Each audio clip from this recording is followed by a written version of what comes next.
In the previous video, we focused on the history of conflict between the Jews and the Samaritans. Having established the socio-political context to this passage, we now want to examine the woman at the well more completely. Picking it up in verse 17. The woman answered him, I have no husband. Jesus said to her, You are right in saying, I have no husband, for you have had 5 husbands, and the one you now have is not your husband. What you have said is true. Down the centuries, interpreters have puzzled over this woman's marital history. How come she had had 5 marriages, a lot by ancient standards, indeed, a lot by modern standards? And how come the one she's now with is not her husband, a kind of a live-in boyfriend? Was he refusing to get married to her? I mean, what is going on here? Well, a number of ideas have been posited to explain this woman's marital history. Probably the least likely and the least popular interpretation is that she is physically unattractive. Now, it doesn't take much to see how this likely fails as an explanation. If the problem were her unattractiveness, you would expect not that she had so many husbands, but that she had so few. The issue seems to be that she's not keeping her husband, that her marriages are not being sustained. It's obviously not the case that she can't find a spouse. She had found several. So unattractiveness just fails to do justice to the common sense analysis of the story. Perhaps her husbands died. In the ancient world, it was not uncommon for men who were about 40 years old to marry women who were 13, 14, 15 years old. This sounds terrible to modern ears, but this is the way it was in the ancient world. Did she get several husbands who died over health concerns, or even worse, did they die an untimely death? Maybe they died faster than they were expected, and this could leave her stigmatized by the community. We find in the book of Tobit from the Apocrypha that there's a woman who keeps getting married, and every time she gets married, her husbands die very quickly. And the community ends up concluding that there is a demon that is stalking her, that's in love with her, she's cursed. Every time she marries somebody, this demon kills the man out of jealousy. And in the ancient world, superstitions abounded. And if this woman keeps getting into marital relationships and the spouses keep dying, well, it's going to get to the point that she's going to be ostracized, and that may be why the guy she's with now doesn't want to marry her, because her husbands keep dying, and it is assumed that she is cursed. This is a possibility. We'd have to read a lot into the story. It doesn't say any of this, but we have found a parallel in the book of Tobit. Infertility could get a woman divorced in the ancient world. Children were very important prior to the Industrial Revolution because it was their job to help out economically. I mean, your children today are probably absolutely economically worthless in your household. It has been this way since the Industrial Revolution. So we think of children simply in sentimental terms. We love our kids. We want them to have a full childhood. We want them to grow to be, a certain kind of an adult. There's a lot of thought placed into this. But in the ancient world, whoever had the most kids wins, because your kids could help with the work. And when you get old, there's no Social Security. Your only Social Security is your children. They take care of you in your older years. Well, since children are so important, if a woman was infertile, she could get divorced pretty quickly in ancient Israel. Now, some have said, yeah, this must be the answer because no reference is made to her children. We hear about her previous husbands. We hear that she's with a man now that's not her husband, but her kids are never mentioned. Maybe it's because she doesn't have any. Maybe it's because she's infertile. However, lack of fertility is not suggested by the omission of children in this story, since children typically took kids in the event of divorce. Very different than the modern world. In the modern world, a couple gets divorced. If they have kids, you almost assume just out of hand that the children are going to go with the woman. That's how it usually works. Not so in the ancient world. It's a patriarchal culture. The men have control, and so the men usually kept their children. And indeed, economically this made sense because the way women got by was to depend on their husbands. Well, if a woman gets divorced, she doesn't have an income to sustain her. How is she going to care for her kids? And so men typically kept the children. So all of these answers, require a number of assumptions. The story simply does not tell us any of these things about this woman. However, some have suggested that the story seems to hint that she has morality issues that may explain why she is in this situation. Maybe it's not all these things that are out of her control. Maybe part of her situation, or perhaps all of her situation, can be explained by her lifestyle choices. In ancient Israel at the time, there were two primary schools of thought in the religious world, the school of Shammai and the school of Hillel. In Judaism, the school that followed the Rabbi Shammai was strict. The school that followed the Rabbi Hillel, which was the predominant approach, allowed divorce for nearly any reason whatsoever, like our society today. Still, more than 2 or 3 divorces were considered shameful, and the Samaritans were undoubtedly similar. So for this woman to have this many divorces, many people would say, look, people are trying to avoid divorces in the ancient world. It brings a lot of shame on your family, it brings a lot of shame on you and the community. And if she has had this many, well, then she's probably doing something wrong. Some people feel it is safe to surmise.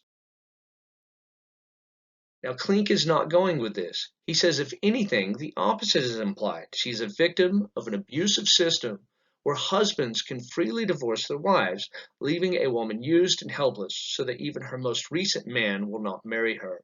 And I think we can all sympathize with what Klink is saying. In this ancient context, this strongly patriarchal world where men are in control of everything, a woman is very vulnerable. And no doubt this woman, like most women in that context, had suffered to one degree or another due to the gender injustice of her time. Now, Keener suggests that an ancient audience would find enough clues in the story to make some conclusions about this woman's state of immorality. He says this woman may have lost some husbands through death, but her coming to the well alone, her possible designs on Jesus, and her current non-marital sexual union together would have probably suggested to most ancient readers that she had somehow morally warranted at least part of her situation. There is little doubt that most ancient Mediterranean men would have assumed a large number of divorces to reflect badly on the woman herself and to judge the situation in moral terms. Now, I just want to highlight for a moment when he says her possible designs on Jesus. Since Jesus said, go and call your husband, and the woman didn't mention that she had been married before, and she didn't mention that she had a boyfriend, she just told him essentially that she was single. I have no husband. It could be that the woman saw Jesus as a potential sex or marriage partner. Now, I personally do not feel like there is enough evidence in the text to think that about this woman. I mean, it's undeniable, I think, that since men did not approach women for conversations in public in the ancient world, that when this man, Jesus, comes up and talks to this woman, she's immediately thinking, well, he must be interested in me. Why else would he break this taboo? Why else would he come up and talk to me? So she might have been suspicious at first about Jesus' motives, but I can't say that I think that she is actually trying to reel Jesus in. There's just so little evidence for that. Nevertheless, all these other things stand. Her coming to the well alone, she's in a non-marital sexual union. An ancient reader would assume that, yeah, she has some issues that have contributed to her marital history. Yes, we all know that the ancient world was very unjust in its treatment of women. She has likely suffered in this patriarchal system, no doubt. However, the point of our writer here seems to be that she has contributed to her own bad situation. He leaves you enough clues to know that this woman has a history. Since the author likely intended to communicate, and since the ancient audience would likely receive that the woman had some sort of moral issues that have not been fully explained, I want to move on to another aspect of this verse. It says that she had had 5 husbands, and the one she is now with is not her husband. Well, some have seen here a much deeper symbolic level of meaning other than just, she had that many marriages. Because throughout John's gospel, we find that there's oftentimes this deeper meaning. A good example of this was back in John chapter 2, where there was an actual marriage in Cana, but we've seen that there were a lot of deeper resonances, a lot of deeper meanings in the story, that Jesus is actually the bridegroom and the church is his bride. And it's the job of the bridegroom to provide wine at a wedding. And so Jesus provides the wine to reveal that he is the bridegroom. If you didn't see my video on that, I encourage you to go and watch it. Anyway, so as we discussed in our last video, um, in the Bible, men typically meet their wives at a well. This is the case with Jacob and with Moses, and when Isaac gets his wife. All of them are discovered at a well. And so there's a lot of echoes here of these Old Testament marital passages. And there's also a lot of resonances with the notion that God has married Israel. Christ is true Yahweh, and the church is true Israel. And so they're united in marriage.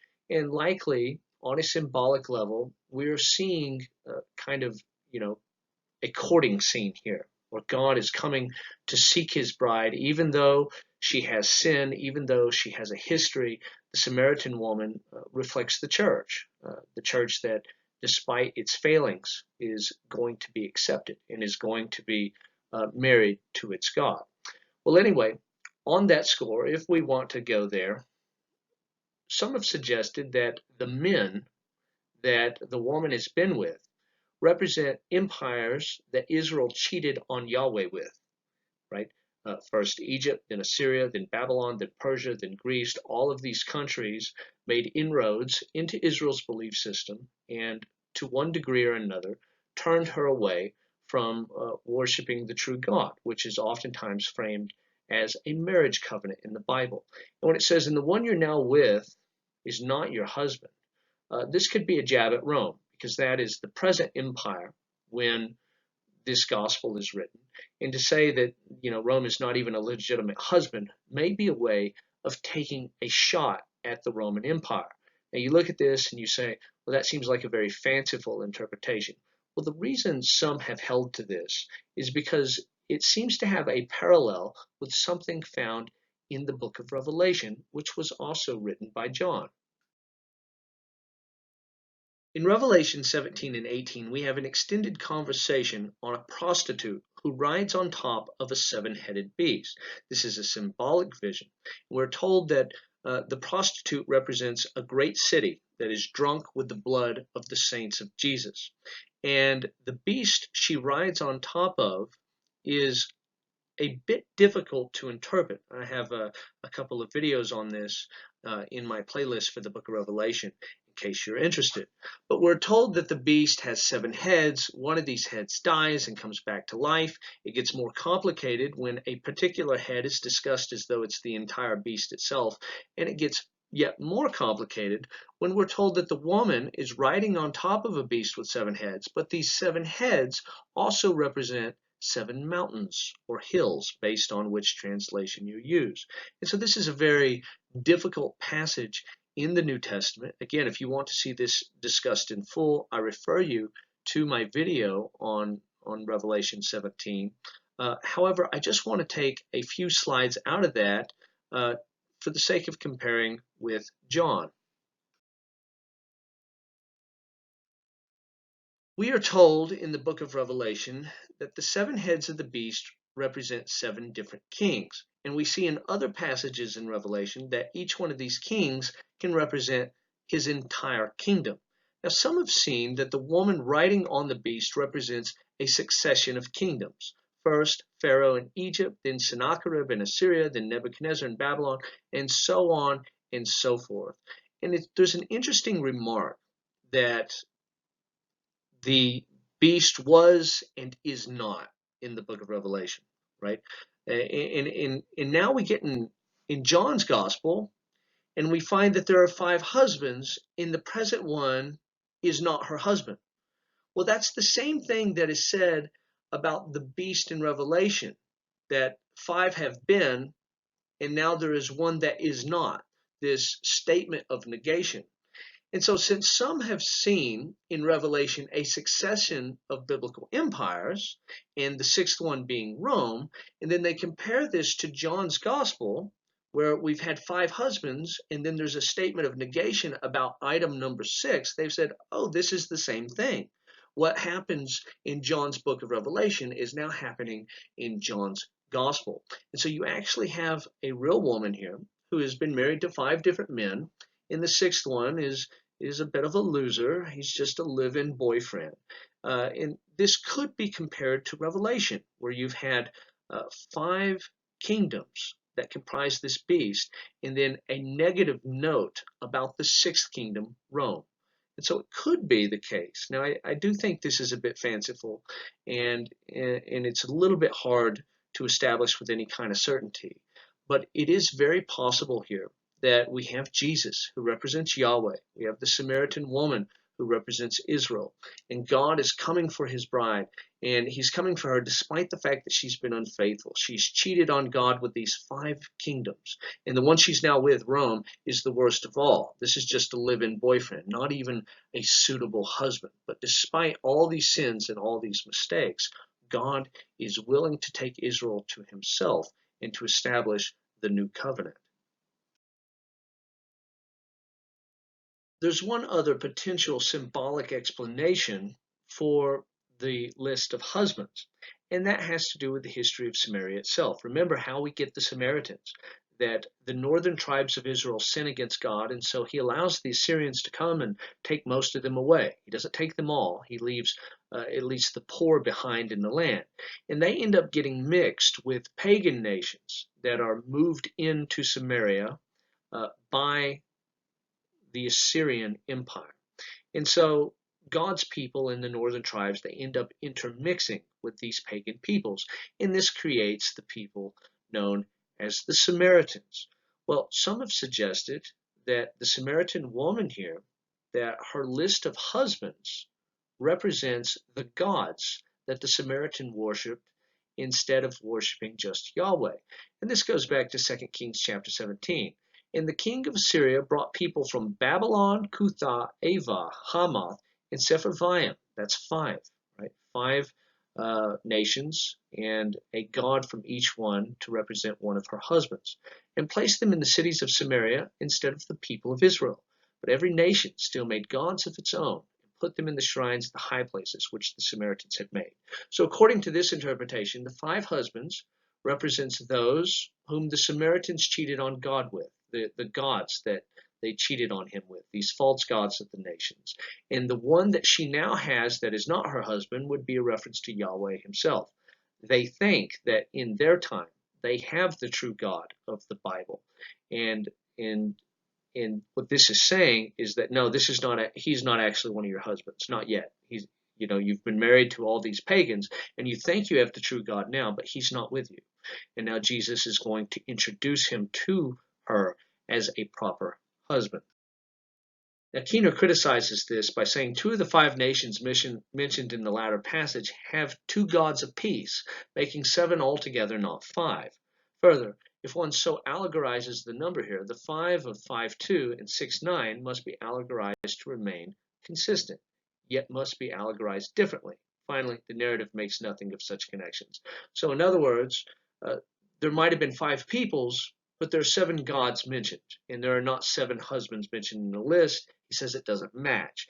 The number 5 occurs elsewhere in John's gospel, but it doesn't seem to mean the same thing. And finally, you're having to read all this in because the text doesn't actually say all these things. Here's the passage in 2 Kings 17:31 where we're told that 2 of these nations, the Avites and the Sepharvites, each had 2 gods apiece. And so thinking that it's the 5 gods of the Samaritan nations doesn't really make sense because 2 Kings mentions 7 gods, not 5. And so if there is a symbolic level, I would prefer to think that it represents the 5 empires that they cheated on God with. And the 6th one is Rome, because this possibly has a connection to the book of Revelation, also written by John. This interpretation here, interestingly enough, is a little bit more popular, but I think it is a little bit weaker because of the reasons that Keener has mentioned. And also, let's not just bypass the possibility that there could be nothing to be made of this. It's just telling us that the woman has a history, just as the bride of Christ has a history, but he forgives us and loves us anyways. We might not be intended to allegorize each one of these husbands to mean something. And in fact, most scholars won't do that at all. The woman said to him, Sir, I perceive that you are a prophet.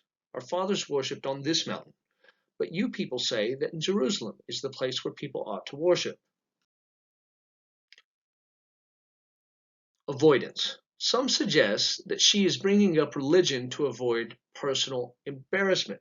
So Jesus begins to talk about her personal history, all her husbands, the fact that she has a live-in boyfriend.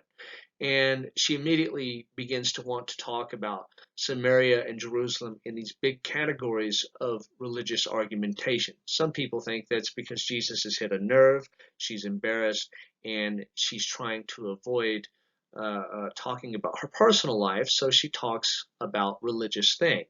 Now, more likely, she is really trying to reconcile something she's considering to be an impossibility. She has just perceived that Jesus is a Jew and also that he is a prophet. And so since she has someone here who she really believes has the answers, despite the fact that he's a Jew, she wants this settled because her entire life she has been told that, it's those wicked Jews who worship in Jerusalem, but the true people of God worship in Samaria. Now, why did Samaritans think this about Mount Gerizim? Well, Mount Gerizim was the scene of the blessing of the people of God when they came into the promised land in the book of Deuteronomy. And so they preferred this mountain instead of Jerusalem. The Samaritans believed that an altar was commanded to be set up on this mountain, though the Masoretic text, the Hebrew Old Testament that we use, more correctly reads that it's Mount Ebal, which is the mountain across the valley. Remember that the Samaritans had made a number of changes to the Old Testament in order to justify their own religious system. And because they believed you should worship at Mount Gerizim instead of in Jerusalem, they put here that an altar is made at Gerizim to give it more religious clout, as where the text originally said it was a different mountain, Mount Ebal. They also believe that Abraham's offering of Isaac took place on Mount Gerizim instead of Mount Moriah near Jerusalem. The Samaritans hold as valid only the Torah, the first 5 books of Moses, which does not mention Jerusalem as the explicit place where worship in the temple is to be located. So, since they don't have the prophets, Isaiah and Jeremiah, and all these writings that focus on Jerusalem, since they just have Genesis, Exodus, Leviticus, Numbers, and Deuteronomy, books which do not establish Jerusalem as the primary center of worship. When you only have those first 5 books, well, you're not going to think that Jerusalem is the catch-all when it comes to places of worship. You really need the additional books of the Bible to do that for you. The Samaritan Decalogue, that is the 10 Commandments, combined the 9th and 10th Commandments to make room for the command to build an altar at Mount Gerizim. So in our 10 Commandments, we have 4 commandments telling us how to honor God. We have 6 commandments telling us how to treat our neighbor. Well, they just combine numbers 9 and 10 so that they can create another 10th commandment, which says that you are to worship at Mount Gerizim. Jesus said to her, Woman, believe me, the hour is coming when neither on this mountain nor in Jerusalem will you worship the Father. You worship what you do not know. We worship what we know, for salvation is from the Jews. Jesus says the hour is coming when you will not worship in Mount Gerizim or in Jerusalem. Well, what does he mean by that? The hour is coming. Some think that this is a reference to the destruction of Jerusalem that is coming in 70 AD. That he's saying, look, this competition between Mount Gerizim and Jerusalem is coming to an end because the Romans are going to come and wipe it out anyway, and then we're going to move on. That is likely not what he's referring to. And this is because despite the fact that the Synoptic Gospels, Matthew, Mark, and Luke, they mention the destruction of the temple in 70 AD. They mention it several times. John just doesn't talk about it. So this is likely not just the one place where he chose to talk about it. He just seems to be basically oblivious to this particular thing. Now, the hour in John's gospel is a technical term. It's used elsewhere to refer to the death of Jesus. So when he talks about the hour is coming, there's an hour coming that is going to make the regional struggles between the Samaritans at Mount Gerizim and the Jews at Jerusalem, it's gonna relativize that. It's gonna make it insignificant because a certain hour is coming. This is talking about the glorification of Jesus on the cross. That is the hour that is coming that is going to make things unimportant. It's not a reference to the Romans destroying the temple. Now, I just want to quickly point out when he tells her, believe me, in Greek, this can be translated as believe in me. Believe in me. And it may be his way of anticipating the hour that is coming when he is crucified and saying, you need to believe in me. That's how you worship in spirit and truth, not by identifying with Jerusalem, not by identifying with Mount Gerizim. Jesus does not tell her what she wants to hear. He tells her that salvation is from the Jews. She was hoping that he would side with the Samaritans, since she was a Samaritan. But he tells her that salvation is coming out of the Jewish people, and that the Jewish people are the means by which God will bring the message of salvation to the rest of the world.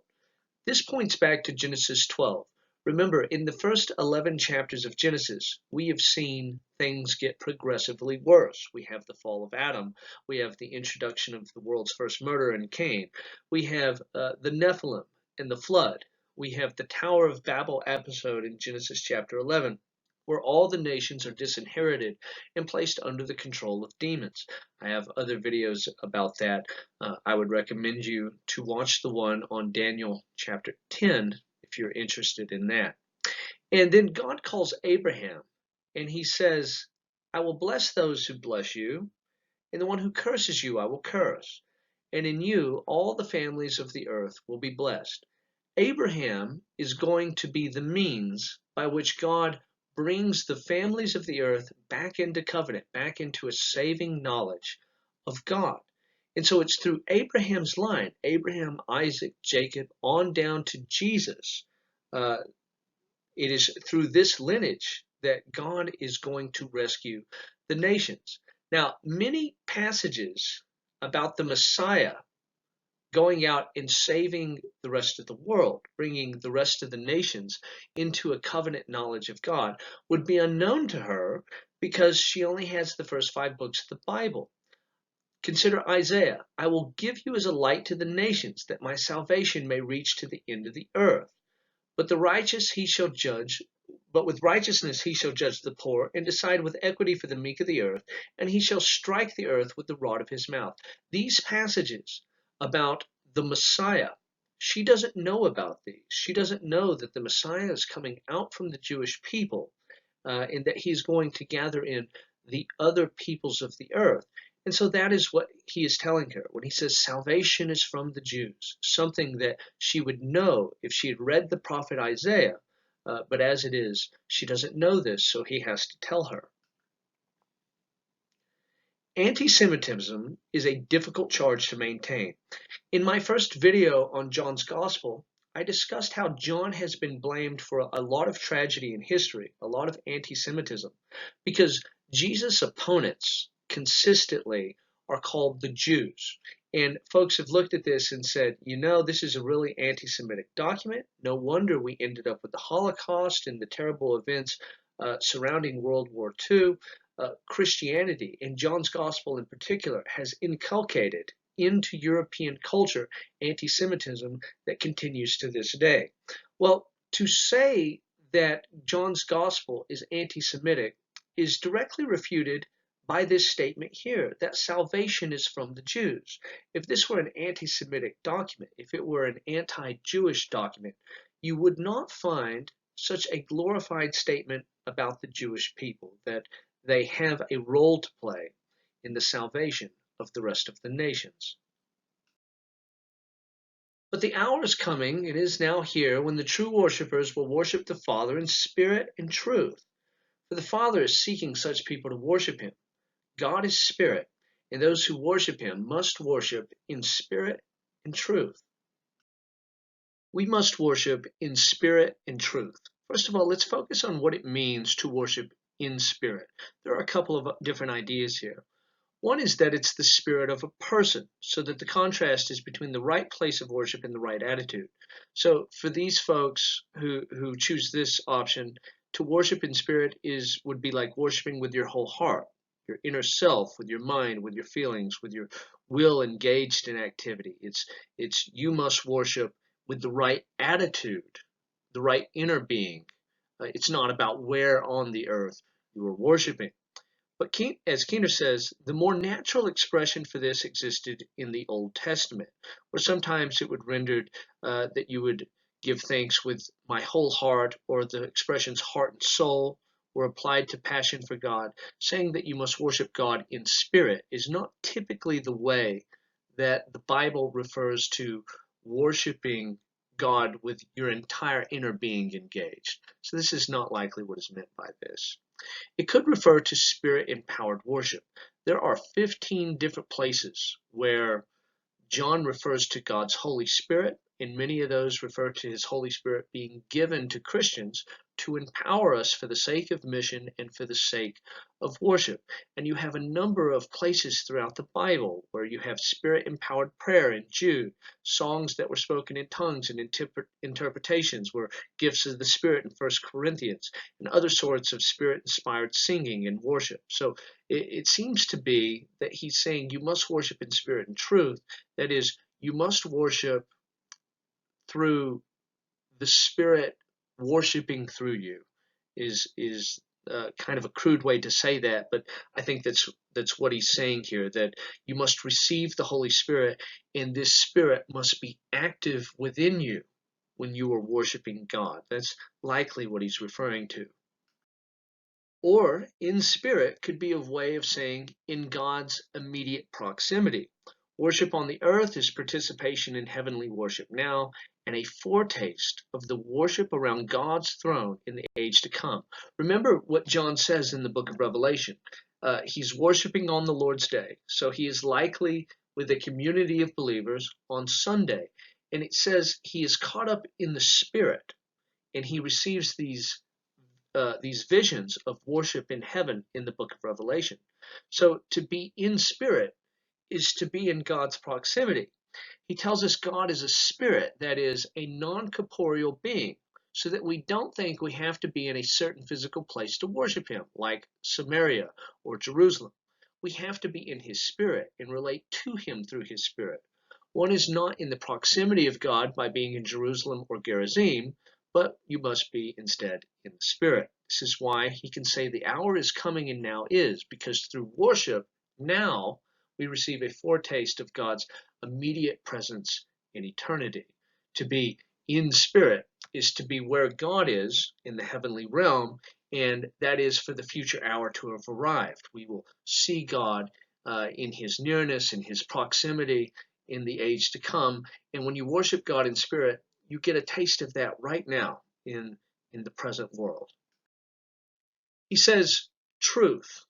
Spirit and truth may be a way of saying spirit of truth. In other words, you must worship God in and through the empowerment of his Holy Spirit, but that is a spirit that is going to be characterized by truth. He inflames within us a passion to pursue truth, to value truth, to care what truth is.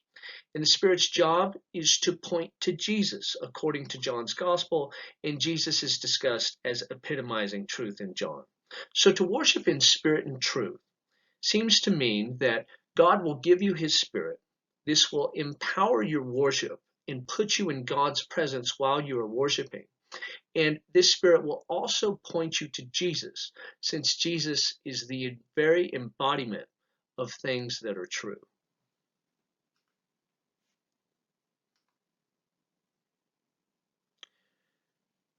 You are right in saying, I have no husband, for you have had 5 husbands, and the one you now have is not your husband. Now look what Jesus is saying here. What you have said is true. Jesus greatly commends her for being true about who and what she really is, and then says we must worship God in truth. One aspect of worshiping in truth in this text seems to be being honest about who you really are. And there's a contrast with Nicodemus. Remember, right before this story, Jesus meets with a religious leader in the dark. And that man is not being honest about who he is, at least not yet. Nicodemus still thinks that he is something great. He's some sort of a great religious teacher. But Jesus and him meet in the dark because this man lives his life in the dark. Well, this woman, she has no reputation to salvage. Her reputation is gone. Her community looks down on her. She meets Jesus in the heat of the day, the text says, in the blazing sun. Again, the symbolic messaging here is important. Unlike Nicodemus, she lives in the light. She has to be honest about herself because she can't hide the truth about herself. So, one aspect then of worshiping in spirit and truth is not simply that the Spirit points you to the truth of Jesus, but you also have to be true about who you are. You cannot be pretentious. You cannot pretend that you are better than what you actually are. That option is not available to this woman because Jesus has already laid out her entire marital history before her. The woman said to him, I know that Messiah is coming, he who is called Christ. When he comes, he will tell us all things. Jesus said to her, I who speak to you am he. John's gospel is filled with ironies, and we see one here. We have a Samaritan woman explaining messianic expectations to the Messiah. This is interesting. We oftentimes find these situations in this gospel where Jesus is the expert on the subject matter, and then somebody will try to instruct him on the things that he knows all about. It's just kind of an interesting irony that plays out. Now, the Samaritans did not talk about the Messiah per se. They believed in a figure called the Taheb, which is roughly the equivalent of the Jewish Messiah, but it's a little different. Again, they don't have the messianic prophecies in Isaiah, in Ezekiel, and in other prophets. All they have is the first 5 books of the Bible. So they have the passage in Deuteronomy that says another great prophet like Moses is coming. That is the Taheb, and that is roughly their equivalent of the Messiah. So when it says here that she talks about the Messiah, that's what she's thinking about. She's thinking about the Taheb. As Keener says, the era of divine favor. Now this is according to the Samaritans. This is what they believed. They divided history up into these 3 ages. The era of divine favor, the Rahutha, ended soon after Moses. So you had the period of favor at Moses, and then it comes to an end. Then the era of divine displeasure, the Panutha, began. So you get to Moses, you're in favor. After Moses, you're in the era of divine displeasure. The Taheb, the prophet like Moses, would come and restore the era of divine favor. So they want to go back to the era of divine favor under Moses, and they are waiting for the Taheb to come and usher in this era. You can see here on the right an old picture of a Samaritan scribe holding a copy of the Samaritan Bible. Now, we've talked about how the Samaritans made changes to their Bible. So central was the new Moses idea to the Taheb's mission that the Samaritan Bible placed Deuteronomy 18:18 near the 10 Commandments of Exodus 20. So in other words, you have the 10 Commandments, which everybody knows is a big deal, and you have this prophecy about a prophet like Moses coming. Well, they saw that prophecy as so important that they actually moved it in their Bible to put it close to the 10 Commandments, to put the important stuff right together. You have the 10 Commandments and you have the prophet like unto Moses, the Taheb, the Samaritan version of the Messiah. They put these really close to each other in the Bible because it was so important to him. Now, the greater than Moses imagery in John 4 reinforces Jesus as the Taheb. I talked about this in the last video, how Moses goes and sits down by a well and meets his wife, and he does this right after killing somebody. But Jesus has just proclaimed eternal life, John 3:16, and after proclaiming life, he comes tired and sits next to a well to talk to a woman. He is greater than Moses. And so we're seeing here that he's the Taheb. He's not just the Jewish Messiah. He's the Samaritan Taheb. He's the prophet greater than Moses that they've been waiting for. He tells her, I am he, the one you're speaking of, the Messiah. I am this person. Well, in Greek, he uses a very interesting phrase, ego eimi, literally, I myself am. And this is related to God revealing himself again to Moses. Remember, she is waiting for a prophet that is greater than Moses. When Moses met God, this is how God described himself. He said, I am who I am, ego eimi. in Greek, which shows up again in the prophet Isaiah. So Jesus is even echoing the Moses in the burning bush here, because since she expects a prophet like to Moses, well, Jesus is greater than Moses because he's using the language of God. This ego eimi, I am who I am. I am he.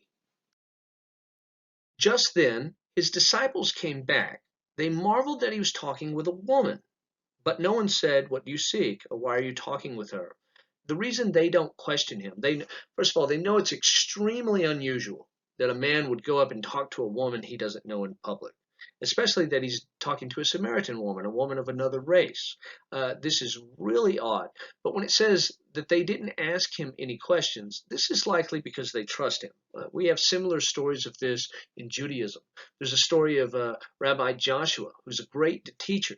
And his disciples thought the best of him, and no one suggested that he had done anything wrong when he was locked in a house with a beautiful woman.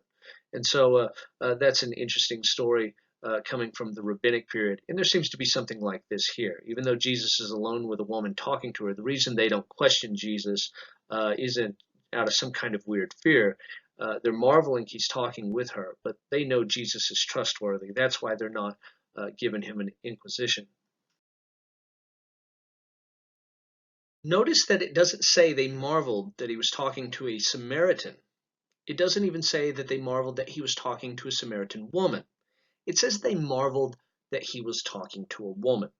And so now I want to give the stock list of statements that we have extracted from the ancient Jewish world to kind of give you a sense of how people seen women, especially within the religious context. Let a curse come upon the man who has his wife or children say grace for him. At the birth of a boy, all are joyful, but at the birth of a girl, all are sad. When a boy comes into the world, peace comes into the world. When a girl comes into the world, nothing comes into the world. Four qualities are evident in women. They are greedy with their food, eager to gossip, lazy, and jealous. Whoever speaks much with a woman draws down misfortune on himself, neglects the words of the law, and finally earns hell. In context, this refers to speaking to one's wife, not even to a woman with whom you are not associated. In the synagogue, women were not allowed to read aloud or take any leading function. Now, think of Jesus, right? He has female disciples. He is here reaching out to a woman. He didn't go to the men of the community first. He didn't go to the religious leaders. He went to this woman, and a woman with a poor reputation. Jesus, at every turn of his ministry, is violating this strong prejudice against women. The first people to proclaim the resurrection of Jesus, according to our gospel writers, were women. And they were women who saw the resurrected Christ and came back and proclaimed the resurrection to his male disciples. How can you say that a woman cannot proclaim the gospel to men when the very first people to ever proclaim the gospel were women and they were talking to men? And so it's just fascinating how many times the New Testament, and the Gospel of Luke in particular, want to reverse this strong religious and social prejudice against women that was so ubiquitous in the ancient world. Let's continue. A man should not speak to his own wife, daughter, or sister in the street. In daily prayers, there was a threefold thanksgiving. Praise be God that he has not created me a Gentile. Praise be God that he has not created me a woman. Praise be God that he has not created me an ignorant man. Rather should the words of the Torah be burned than entrusted to a woman. Whoever teaches his daughter the Torah is like one who teaches her sexual immorality. The daughters of the Samaritans are deemed unclean as menstruants from the cradle. So the ceremonial laws of purity concerning blood, Samaritan women were deemed as though they were just always on their periods. Some went so far as to declare that if a Samaritan woman or Gentile were in a town, all the spit in that town was reckoned unclean. because it might be derived from them. So that's a pretty nasty language that Jews use toward women. And this is not the Jews in particular. The entire ancient world was prejudiced toward women to one degree, but especially toward Samaritan women. And here Jesus is breaking the mold. Uh, this particular saying here that you can't entrust the words of the Bible to a woman. If you do that, that's the same as teaching her sexual immorality. Contrast this with Jesus when it says that Mary sat at his feet in Luke's gospel. That is a technical idiom in Judaism. When your rabbi is teaching you so that you yourself can become a rabbi, you would sit at his feet. That's the way you referred to being official student of the rabbi so that you can become a rabbi. So when Mary is sitting at Jesus' feet, he is training her, not just because he thinks, oh, women do in fact get to learn the Bible, and they can ponder this while they make sandwiches or whatever. No, no, no. He is training her for ministry. And so Jesus is radical in his period. He sees the church as a countercultural movement, and one of its countercultural effects is to liberate women from the injustices of their society. So the woman left her water jar and went away into the town and said to the people, "Come, see a man who told me all that I ever did. Can this be the Christ?" They went out of the town and were coming to him. Number of ironies here. Jesus is going to make several references to food, just as he's been referring to living waters. One irony is that they are Samaritans satisfied from the recent meal at midday. That's when they eat, and yet they are still hungry. Jesus is going to talk as though he is providing bread. The Samaritan woman also had access to a well, and yet it says she left her pitcher behind. People are not going to just be satisfied with normal food and normal water. They want the spiritual food and spiritual drink that Jesus has to offer. Jesus' gift is greater than the waters of ritual purity and greater than the gift of Jacob's well. All these things that were so important when it comes to water to Samaritans and Jews, ritual purity, these locations like Jacob's well. He is superseding all these things of local importance and all these rituals of religious importance.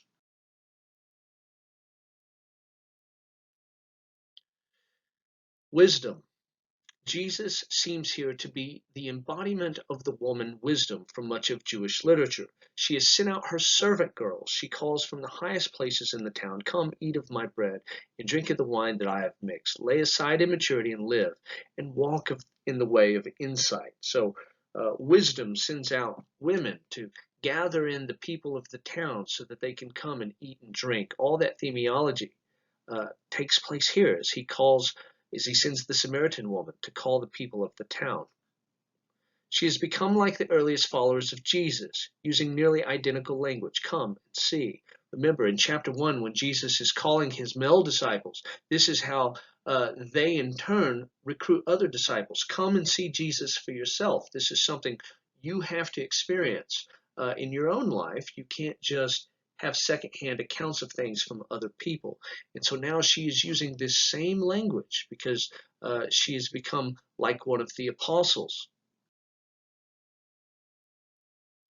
There is a question as to whether or not women are being presented as models of faith and ministry in John's gospel. In Luke's gospel, this is undeniable. He's very concerned with the place of women in the church. He lets you know all the time. Now, in John, it's more debatable, but I still think it is clear enough. Look at some of these passages. Mary, the mother of Jesus, said to the servants, "Do whatever Jesus tells you." In John chapter 11, when Jesus is talking to the sisters of Lazarus, "And everyone who lives and believes in me shall never die. Do you believe this?" She said to him, "Yes, Lord, I believe that you are the Christ, the Son of God, who's coming into the world." A magnificent confession of faith. And that woman believes in Jesus before he even raises her brother from the dead. She believes in advance. She doesn't just have signs faith where she sees signs and then she believes. She believes before she ever sees signs, which is a very special category of believer in this gospel. Jesus said, "Leave her alone," talking about Mary who anointed him. so that she may keep it for the day of my burial. Many of Jesus' male disciples don't ever seem to believe or understand when he says, as the Messiah, I'm going to have to die. They think he is speaking in riddles. But finally, somebody believes Jesus when he says that the Messiah has to be put to death, and it is, in fact, a woman. The male disciples of Jesus flee and leave him when he is at the cross. But what does it say in 1925? But standing by the cross of Jesus were his mother and his mother's sister, Mary, the wife of Clopas, and Mary Magdalene. And then, of course, as I mentioned a moment ago, the story of the resurrection. Jesus said to her, do not cling to me, for I have not yet ascended to the Father. But go to my brothers and say to them, I am ascending to my Father and your Father, to my God and your God. Mary Magdalene went and announced angelo. This is the kind of a technical term used in the Gospels for preachers, proclaiming the gospel of Jesus. She went and announced to the disciples, I have seen the Lord, and that he had said these things to her. Again, a woman being presented as the first preacher. And you contrast this with the patriarchy of the ancient world, and especially of the Jewish quotes that we put on the screen earlier, and you can really see how on the level of bias, Jesus is breaking the mold. He's revolutionary. He's not simply reaching out to women, but he's reaching out to a Samaritan woman, and not simply to a Samaritan woman, but to a Samaritan woman who had a very spurious sexual and marital history. Such is the grace and forgiveness of Jesus.